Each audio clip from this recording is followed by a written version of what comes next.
যদি মানুষ তাদের নিজের কথাগুলো খেতে পারত, তাহলে তারা বুঝতে পারত যে এগুলো কতখানি তেতো।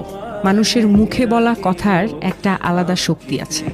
কখনো কখনো আমরা রাগে, অভিমানে বা অবহেলায় এমন কিছু বলে ফেলি যা শুনতে অন্যের জন্য খুব কষ্টকর হয়ে যায়, অথচ আমরা সেটা বোঝার চেষ্টা করি না কখনো। কিন্তু ভাবুন তো, যদি একদিন সত্যি আমাদের নিজের বলা কথাগুলো খেতে হতো, তাহলে কেমন লাগতো? মিষ্টি বা ভদ্রভাবে বলা কথা হয়তো সুস্বাদু লাগতো, কিন্তু কটূক্তি, অপমান বা কষ্ট দেওয়ার মতো কথা হলে সেটা হয়তো একেবারেই স্বাদে তেতো আর গিলতেও কষ্ট হতো। তখনই হয়তো আমরা বুঝতাম আমাদের জিভ থেকে বের হওয়া প্রতিটা শব্দের কতটা ওজন আছে, আর তা অন্যের হৃদয়ে কেমন প্রভাব ফেলে। তাই কথার আগে একটু ভেবে বলা জরুরি, কারণ কথার কোনো ওষুধ নেই। একবার বলে ফেললে তা আর ফেরানো যায় না কখনো। নিজের কথাই যদি একদিন নিজের কাছে তিতে হয়ে ওঠে, সেটাই হবে সবচেয়ে বড় অনুশোচনা।